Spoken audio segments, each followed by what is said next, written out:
Runde så.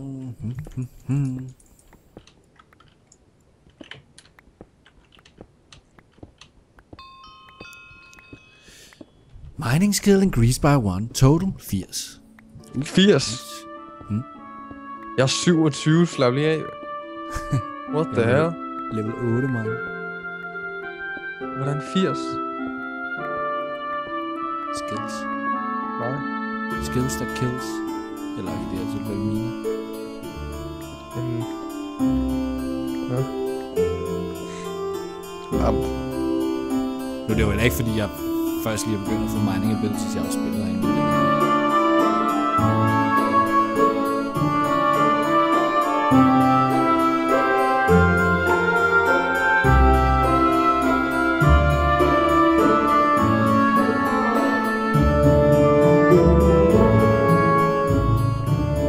Nå, jamen sagde du ikke, det var noget ved 7 og sådan noget her?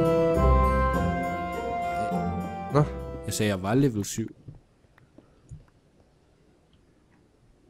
Ja, okay, jeg er ikke helt med det, men det går nok. Ellers så bliver det sgu også en lang serie. Level 7 våbensmad. Hvad er nu? Man stiger vildt hurtigt i våbensmedslevel, bare ved du sætter noget til at melte. Wow, okay. Jeg har ikke lavet et eneste våben sådan rigtigt. Jo, jeg har lavet et våben, og det var det våben, jeg havde før. Men alle mine andre levels i weaponry, det er sådan set kommet bare i at smelte. Det lyder nemt. Ja, fuldstændig åndssvagt. Man får da ikke så meget ud af det, men stadig. Nej, okay. Men får man ikke XP, jo? Det... Jo. Og tjener vel også på det, hvis det er ens job. Ja, men du tjener ikke så meget. Det er sådan noget 5 eller sådan noget for hver level, du stiger. Nå, Det er okay. ikke så meget, man tjener. Men det er fint nok i forhold til for lidt arbejde, man skal lave. Du kan jo sådan set bare... diamant. Nice. Du kan jo sådan set bare hive fat i en, der miner, som har minet sindssygt meget, der skal meltes. Og så, når han har fået penge for at mine det, så kan han bare give dig det, så kan du få penge for at smelte det. Okay. Så som et faction job, så er miner og weaponry tingen der, de er faktisk rigtig gode her sammen. Nå.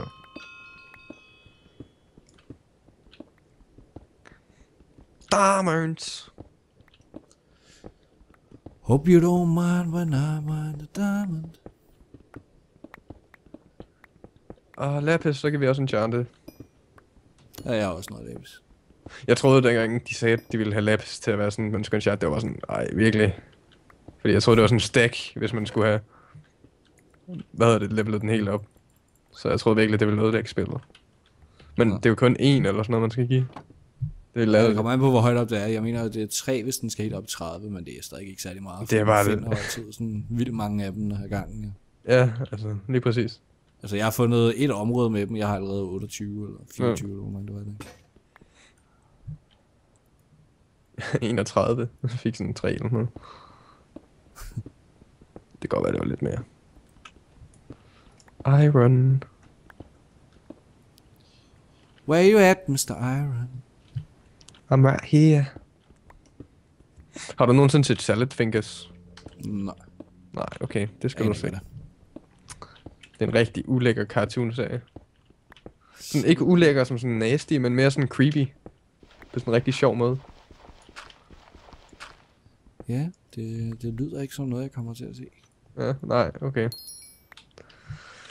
Det må du også bare selv om. Styr du selv.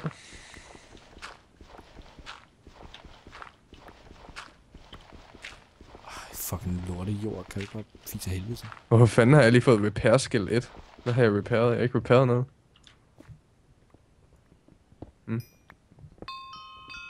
Ja, ja.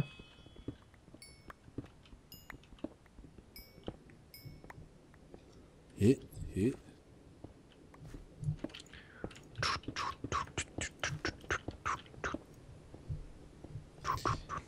Gider ikke det her fucking lorte dirt. Det bare ligger i vejen. Bling bling.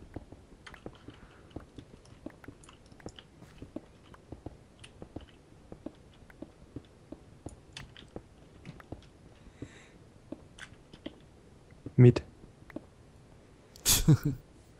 Det må du da godt få. Ja, Kan du ligger så ikke det din skovl? Kan du så ikke lige tage det der jord over? Den ligger her.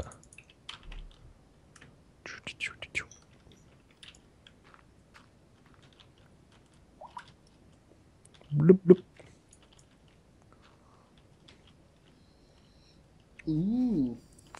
Hvad så?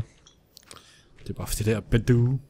Får kraftet med en e-mail, hver gang der er en, der ender og kigger ind på ens profil. Fanden er Badoo? Et eller andet sådan noget datingside, der startede igennem Facebook. Så var det sådan noget, få en uge gratis. Så jeg tror, det er sådan 2 år siden, jeg meldte mig til. Jeg får stadig e-mails derfra. Fedt. Så kan man se, hvem der ender og stalker en, eller? Ja. Dejligt. Så Det var faktisk det var igennem det, jeg mødte med det. Var det det? Ja. Der kan man bare se.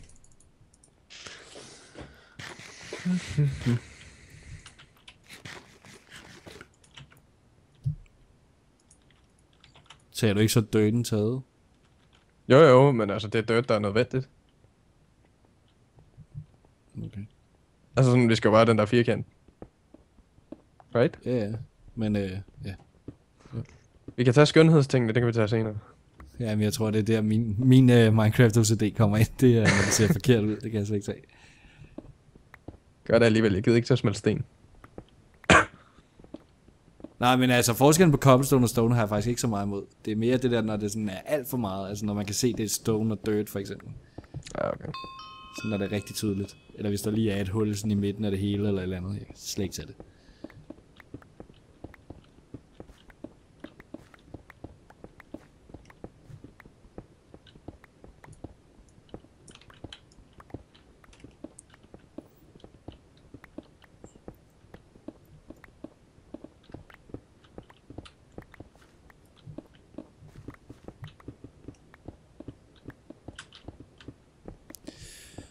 Hope you don't mind when I mind the diamond. Jeg lader sgu da Super Breaker. Fuck, man, hvor er jeg dum. Jeg glemmer det hele tiden. Jeg har næsten lige så sagt det så. Jamen, ja, det ved jeg ikke. Jeg tror bare, jeg filtrerede det ud, fordi jeg tænker, at det bliver ikke nødvendigt. Så går jeg nemlig.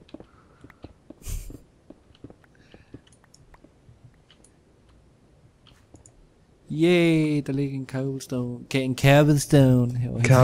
En cobblestone. Det skal vi også bare bruge. Det har vi næsten ingenting af. Nej, det er det, man altid mangler, når man miner. Det er cobblestone. Jamen sådan, nogle gange så har man virkelig meget af det, og så lige pludselig så står man og skal bruge det, så er der bare ingenting. Så jeg har det, hvis man for eksempel skal lave det om til sådan, hvis man skal lave stone bricks for eksempel. Mm. Ligesom på det, før mit gamle home, hvor jeg havde et stone brick castle. Ja. Så er det sådan, man havde bare 14 chest fyldt med cobblestone, der bare stod og blev brændt op. Så jeg tænkte, kæft, jeg kommer aldrig til at få brugt det her.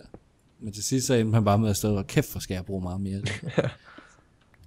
Det løber lige meget hurtigt tør, også sådan, når man laver et loft eller sådan noget, og man tænker, det her det kan godt følge ud, men lige pludselig så har man bare ikke mere, og man mangler sådan en halvdel. Man bruger meget mere, end man lige tror. Wow, vi er snart færdige. Eller, færdige med starten. Ding. Vi har snart ikke flere, vi skal op og have noget træ. Jeg har... Skal vi egentlig lige sætte faction home, bare lige?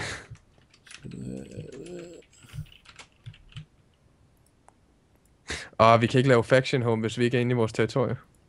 Nej, vi kan bare sætte dem ind i home. Ja, okay. Oh. Det kan man også godt som normal spiller, ikke? Det er godt. Det var ikke lige violate.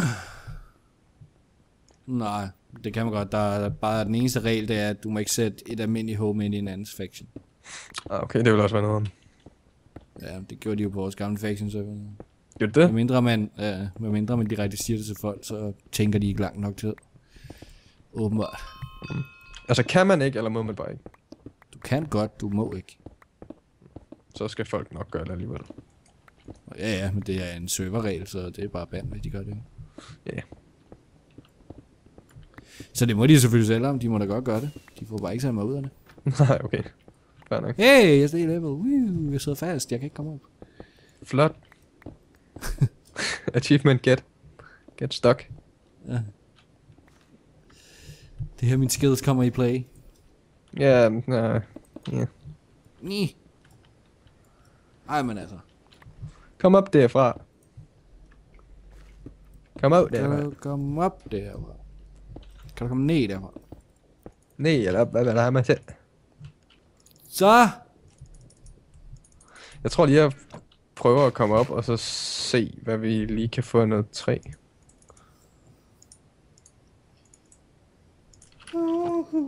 What's love got to do? Teleporterer bare. Ej, hvor er jeg en klods, mand. Du er bare spawn. Slash spawn.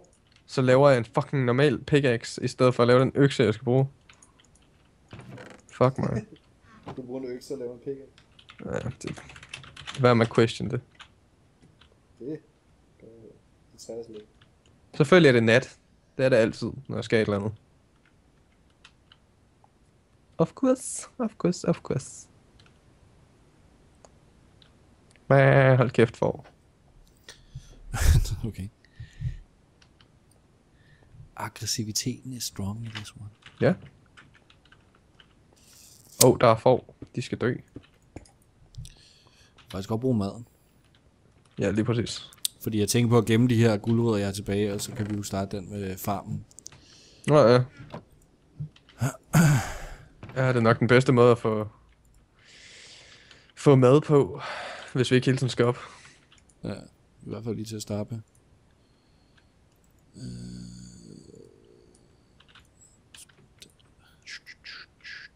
Jeg skal lave en iron hoe, det kan bare lave en stone hoe.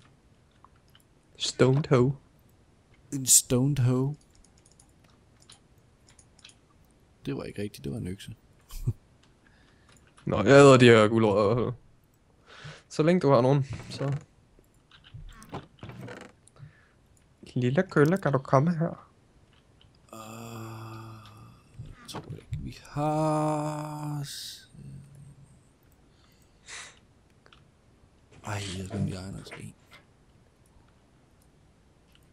Ned.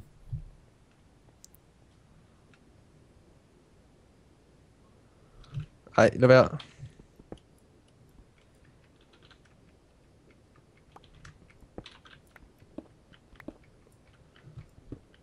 Hvor er der mange zombier. Hvad jeg ikke magter det.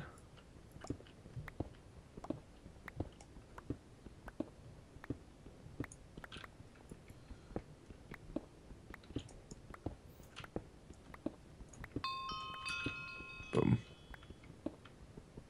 Kom nu, lad mig nå den. Let me do it. Ej, der baby. Hvad? Har du ikke set Austin Powers? Nej. Der er sådan en skotsk sumobryder. Det lyder også... Ja, det ved jeg ikke. Det lyder ikke som noget, jeg vil se. Så... Ja, det tror jeg godt, du ved. Hvis du først så det, så tror jeg godt, du ved. Ja, det skal jeg ikke kunne sige. Jeg har lavet en kiste med nu. Hvad er der folk, der skriver til mig? Jeg skal bare lige op og have fundet noget vand i min spand. Hvor han kan. Pro-rapper lidt. Rapper. Pro-rapper. Ja. Slash spawn. Ikke noget slash top, fordi så kan folk se. Det går ikke. Vi stiller bare noget vand inden for spawn af. Springvand. Er det farm, du vil lave med den der? Ja. Jeg begynder lige at smelte noget stone, så vi kan få fyldt alle de grimme huller ud. Yes.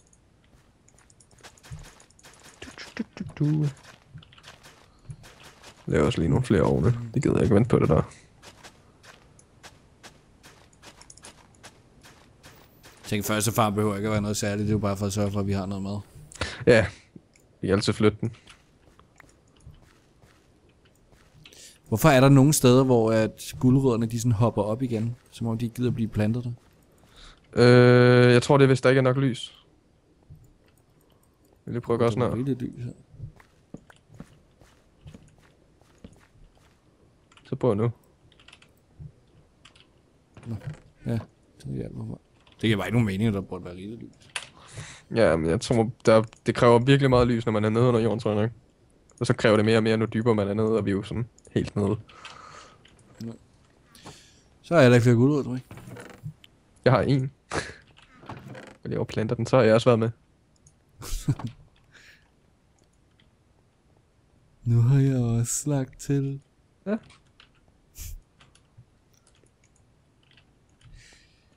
Ja. Du skal nok falde ned. Hvad? Det lød bare som om, du var ved at falde ned på din stol. Nå. Nej, der var ikke.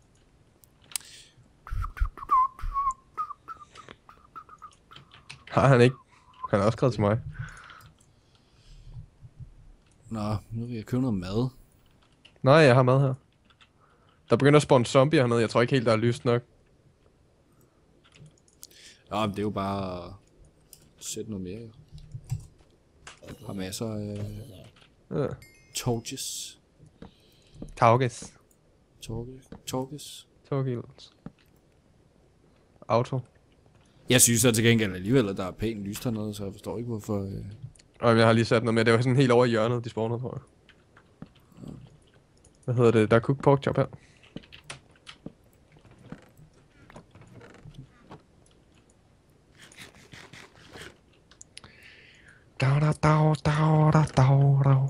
Jeg lægger lige de pickaxes og tools, jeg har, fordi jeg tager lige op og går på opdagelse. Så jeg tænkte, at det er nok en meget god idé ikke at have noget på mig, der kan mistes. Hvad skal du på opdagelse efter? Jeg ved ikke. Fair nok. Men man finder altid et eller andet, man kan bruge. Ja, eller også dør man. Ja, det er en af ting. Potato. Hvor fanden gør du af crafting table? Det har jeg på mig. Det havde jeg ikke lige fået sat ned igen. Værsgo, senpai. Som de siger i anime. Ja, hende kender jeg ikke, så... Hvad? Anime, den kender jeg ikke. Ja, okay. Hun er også tyk. Det tror jeg gerne på. Jeg synes også altid, det er sådan nogle halvfede drenge, der godt kan lide hende. Så. Ja, det lyder meget rigtigt. Har lige sviner sådan cirka 80% af hele vores seertal til. Sorry. Ja, det er lige meget. Får bare en ny. Jeg ser bare ikke anime. Anime. Ej, okay. Ja, okay. Nej, men altså, det er jo fint nok, folk godt kan lide det. Jeg forstår bare ikke, hvad folk synes, der er så interessant ved det. Jeg har også en kammerat, han går til alle de der cosplays og sådan nogle ting. Det er da meget sjovt at se, men jeg forstår ikke nogen, der går så meget op i det. Det forstår jeg virkelig ikke. Men igen, hvis de kan lide det, så er det jo fint. Hvad var det, jeg skulle? Jeg var i gang med et eller andet. Jeg var i gang med at fylde huller ud eller sådan noget. Det vil jeg fortsætte med. Kom her, piggy, piggy. Piggy, piggy, piggy, piggy, piggy.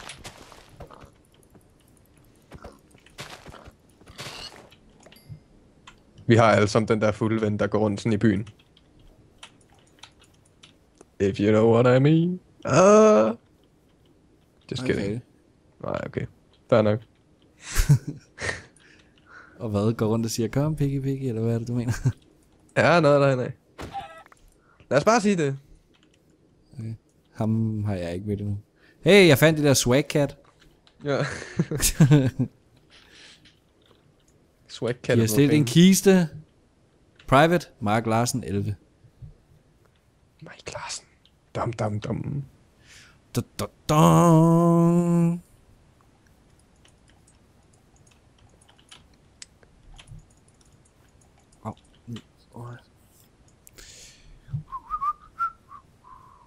Er det et...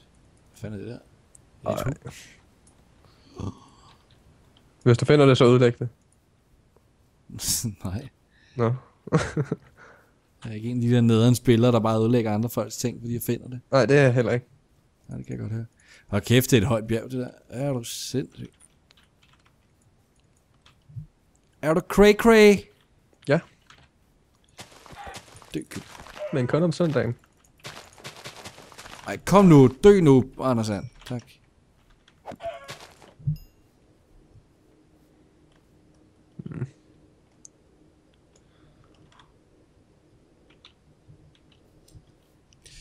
Det var sgu et hus. Er det et stort hus, eller er det bare sådan et af de der små shelters? Det er et halvstort træhus. Nice. Der er en kiste ude foran, der ikke er sat private skilt på. Så let's have a look, når det var tomt. Sikkert allerede blevet rated, så. Ja, der er noget stadig. Der er ingen, der har smadret det i hvert fald. Nå, okay, så er det nok ikke blevet rated. Det kan være, det er en, der er flyttet. Ja. Kan det være? Der står et crafting table, og det er sådan set det.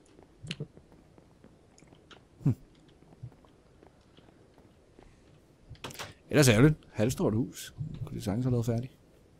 Men måske placeret lidt for tæt på sprog. Det kunne bare være flabet og begynde at flytte ind. Bare sådan næste gang han logger på, så bor der bare sådan 7 mennesker derinde. Der startede et kollektiv i hans hus. Er det ikke den amerikanske drøm? Det kan da godt være, det er ham der Mark Larsen, men han har bare til gengæld bygget huset ude fra sit faction-territorie. Så alle han hver vil jo sådan set bare kunne flytte ind, hvis de har lyst. Det lyder da ikke sådan vildt intelligent. Kom nu her, din lorte kylling. Melonfrø, Skal altså lige have lavet det med at plads til at udvide farmen, for nu har jeg fundet almindelige seeds og melon seeds. Melon. Det er bare gå for luft.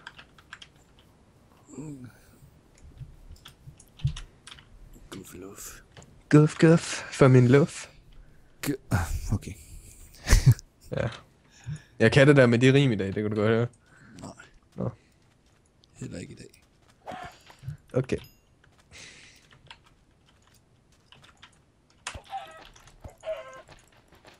Jeg snupper lige den pickaxe, du har lagt i. Ja, nu tager jeg selvfølgelig ikke spanden med. Skal jeg komme med den til dig? Kan du ikke bare smide den ind med inventory? Det er snude, Jesper.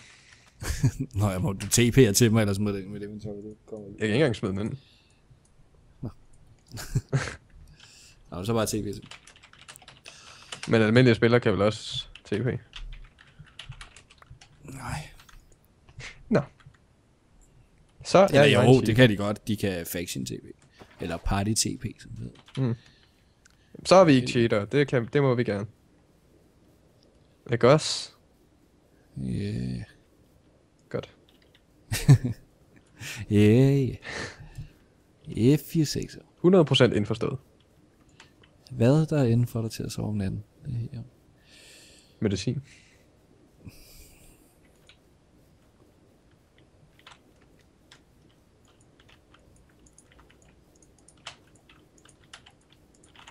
Medicin. Jeg skal lade kraften hurtigt. Mm.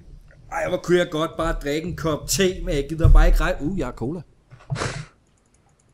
Wow. Fuck, hvor er du usund.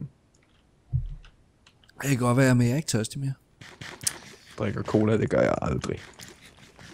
Du laver ikke andet, mand. Hvis du kunne finde ud af at lægge et drop, så havde du levet af insulin og cola. Er det ikke også den amerikanske drøm? Ja, men jeg kalder det den amerikanske virkelighed. Men det Ja, okay. True story. That chicken's dead. Om jeg har da fundet en del mad til.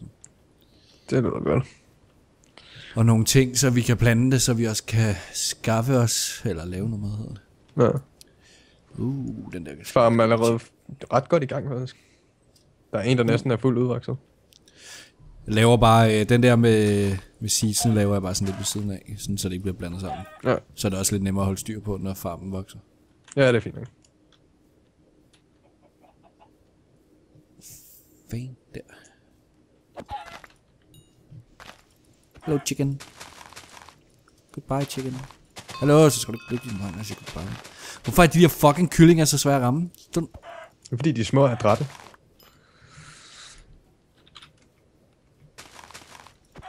Ja, men i virkeligheden, hvis du får stukket sådan en jernsvær ind i hovedet, så plejer man ikke bare at løbe rundt. Nej, det er selvfølgelig rigtigt. Eller jo, nogle kyllinger gør jo, selvom de får hugget hovedet af. Jamen, det er jo derfor, jeg ikke hugger hovedet af dem. Jeg stikker jernsværd direkte i maven på dem, så de burde faktisk være sådan rotisserie grilled chicken. Jeg ved ikke, hvad det er.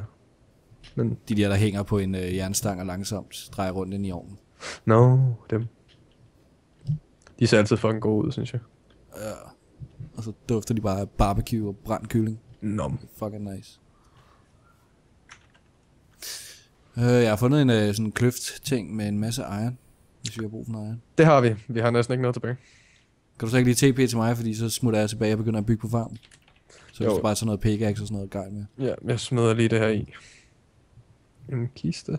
Men det er nat, så du skal også have et sværd med. Ja. Må ikke det går. Ja, det siger du, men før der var du ved at dø. Jamen, det var fordi, jeg ikke havde nogen våben, jo. Mm-hmm. Det ved jeg heller ikke mere. Jeg er sjovt nok ikke ved at dø, men det snakker vi ikke om. Det synes jeg heller ikke, vi skal.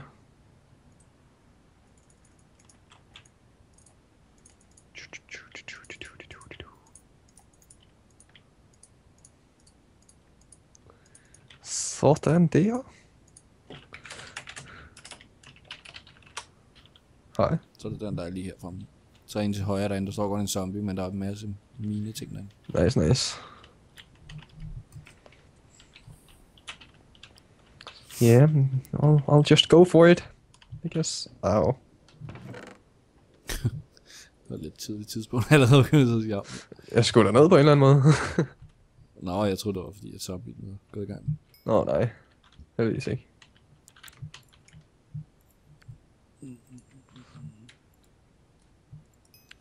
Jeg tager lige kul som sidste prioritet. Ja.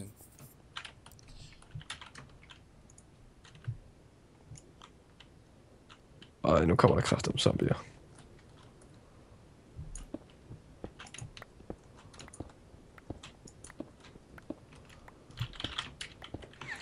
Øksen, den er faktisk et utroligt godt våben, synes jeg. Jeg synes tit, den er bedre end sværene. Der er mange, der faktisk bare vælger at bruge øksen. Jamen, lige præcis. Så,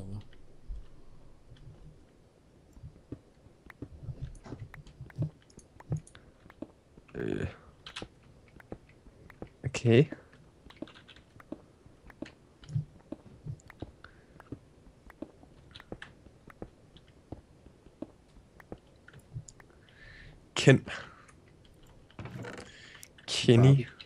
Kenny S.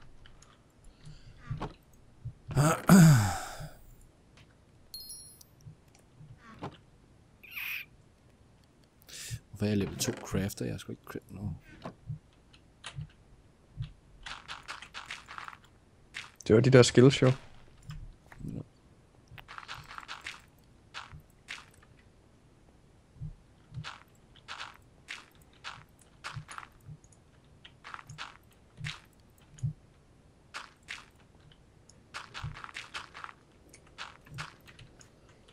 And watch me, nene. Ej, den vil jeg ikke have på den sang. Copyright strike incoming. Det må jeg. Hvis du synger Det for er ikke så meget realistisk. det, jeg gider bare ikke have den fucking sang på hjernen. Nej. Så der vil jeg godt lige have lov til lige at bruge 2 sekunder på at stoppe mig selv og sige... Men du kan altid få den ned af hovedet ved at få en anden sang ind, som er Work Work. Jeg ved ikke, hvad... Har du ikke hørt den? Det kan godt være. Jeg siger, jeg ved ikke, hvad det er. Work, work, work, work, work. Nå. Den har virkelig plaget Danmark i lang tid. Jamen, jeg hører ikke så meget radio. Nå, det skulle også Så der er til. faktisk mange gange, når folk render rundt og siger, det der sagt drømmer til vanvid, så aner jeg ikke, hvad de snakker om.